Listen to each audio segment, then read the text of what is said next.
Good evening and thank you for joining us. Ashley is out today. We miss you. We begin with news around the nation. First up, a former NFL player who was serving a life sentence for a murder hanged himself. Disgraced former NFL player and convicted murderer Aaron Hernandez is dead. The Massachusetts Department of Correction says Hernandez hanged himself in his cell. He was later pronounced dead at a hospital. Officials say Hernandez committed suicide with a bedsheet he attached to his cell window and had attempted to block his door from the inside by jamming the door with various items. The former New England Patriots player was sentenced to life in prison in 2015 for the 2013 killings of former friend Odin Lloyd. But just Friday, he was acquitted of killing two men outside a Boston nightclub back in 2012. Hernandez is survived by his fiancée, Shania Jenkins Hernandez, and their 4-year-old daughter. Both were in the courtroom last week. And many people have been taken back by a murder that was broadcast live on Facebook.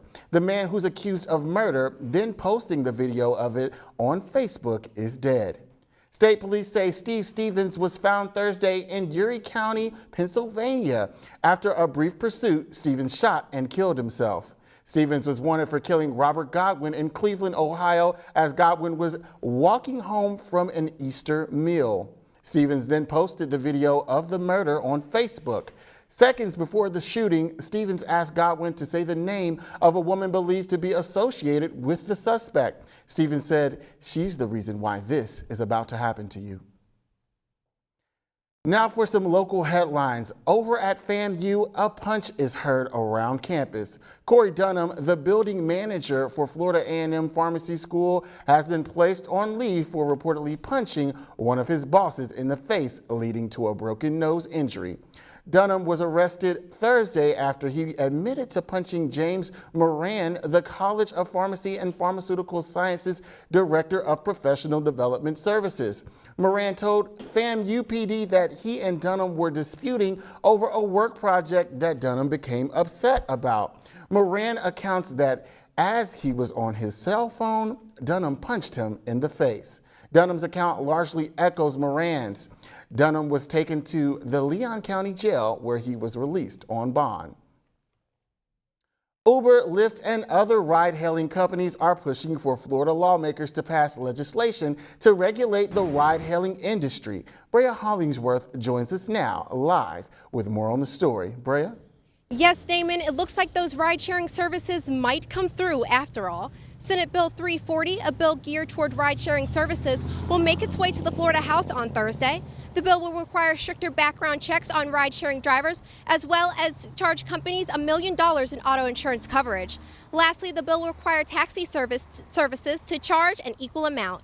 Live in Tallahassee, Florida, I'm Brea Hollingsworth. Back to you at the desk. Thank you, Brea. U.S. Representative Al Lawson says food insecurity is a serious issue for families living in the Big Bend area. Congressman Lawson is an advocate to improve poverty issues in the area. A sign that the Big Bend area is increasing in poverty focuses on the amount of schools being in the Community Eligibility Program, known as CEP. The program has gone from servicing 8 schools to now servicing all schools in the area. In order for the school to qualify for CEP, the school has to have a poverty population of 40%. 27 of the 28 Leon County schools now have poverty populations over 60%. Lawson is making sure this issue is being discussed. He has held a series of conference calls and meetings with school leaders to gain new information to take back to Congress where solutions will be made. A scholarship has been set in motion to honor martyr and hero Mike Frank, who saved 2 people. Frank dove in front of bullets at a drive-by shooting and at a Tampa night bar, that is. Angelicia Bruton joins us now live in the studio with more on the story. Angelicia? Thanks, Damon. Many people were saddened by this story, especially friends and family. They called him a hero, and now there is a fund to pay respects to his memory.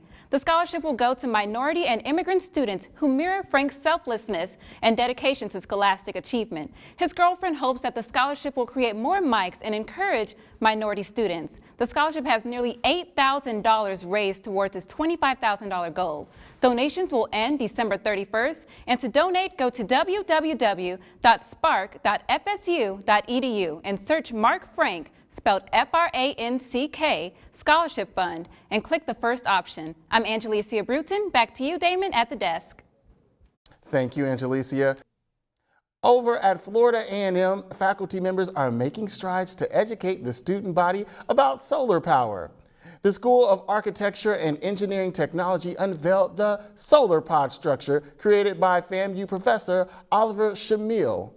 The structure is designed on a much smaller scale to make it easy to see and understand how the solar technology works.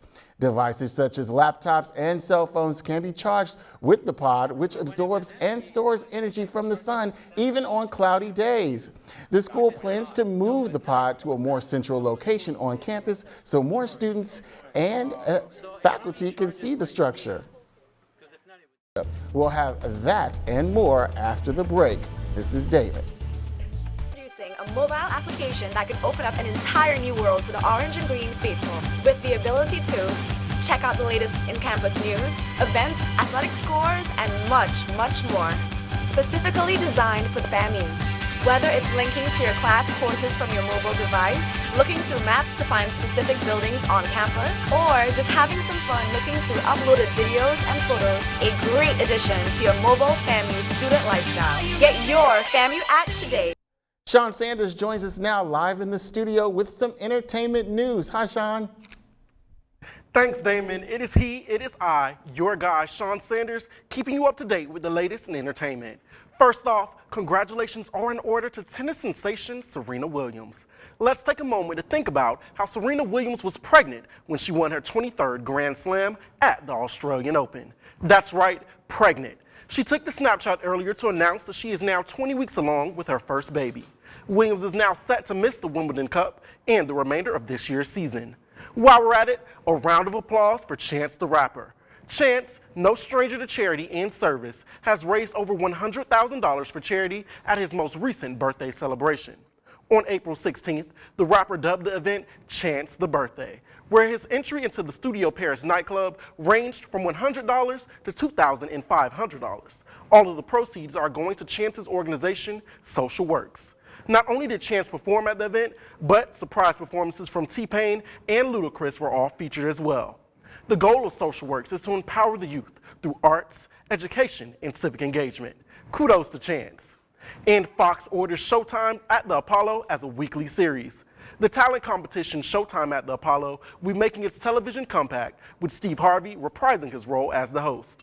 The show had 2 specials that aired in 2016, and that'll do it for your entertainment news. Till Friday, I'm Sean Sanders. Back to you all at the desk. Thank you, Sean. I have Shatanya here. I hear there's going to be some rainy weather coming our way. Is that true? Yes, Damon. We're going to have some rainy weather at the end of this week, but we have good news for, leading up to that. I have that and more when we come back. You're watching News 20 at 5. Have you noticed the increase in colorful wildflowers throughout Florida?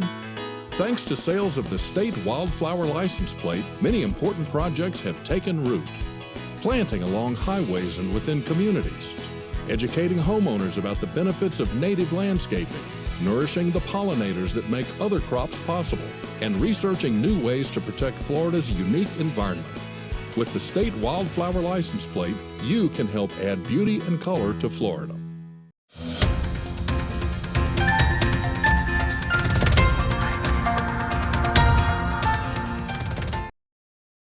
Welcome back to News 20. I'm Shatanya Clark with your weather forecast. Now it is bright and sunny outside with a high of 86 degrees and winds blowing south-southeast at 10 miles per hour, or humidity 44%, and there's 0% chance of rain. Now let's take a look at tonight. As you can see, we will have partly cloudy skies tonight with a low of 61 degrees and our humidity sits at 72%. The wind should blow southeast at 6 miles per hour and there's a 10% chance of rain. The sun should set at 8:07 p.m. What time it is? It's shade time! Sports time. Coming up, find out who's the newest member of UNC's cross-country team. We'll have that and more. You're watching News 20 at 5. Microsoft Corporation, and a proud alumnus of Florida A&M University and its School of Business and Industry. If you're preparing to pursue an online MBA, please consider FAMU Online. It's a unique experience that certainly should drive the kind of value creation that I'm sure you would like to have in the marketplace. We'd love to have you join us at FAMU Online. Apply today. It'll be great.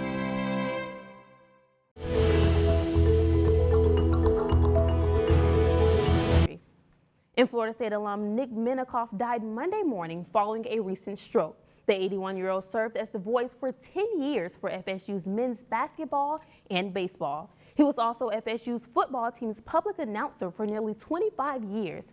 He retired in the 2009 season. His college career began at FSU as he played basketball and ran track for the Seminoles. We send our condolences to the Seminole family. And on the Hill, FAMU hires Gerald Gillian as the new assistant basketball coach, as his first hand of action is to assist with recruitment. Gillian formerly was an assistant coach at South Florida and spent one season at FIU as the director of basketball operations. Meanwhile, FAMU is still searching for a new head basketball coach after Byron Samuel's contract was not renewed. The signing period of basketball recruits began last Wednesday.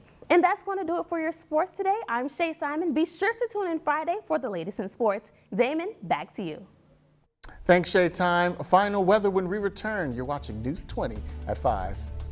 The FAMU Strike app. This app is the official game day program for FAMU athletics. This app is also your source for stories, photos, videos, and everything related to Rattler sports teams right on your mobile device. Download it for free now. The FAMU Strike app. Well, again, thank you for following us on the FAMU.com, and we'll see you soon, okay?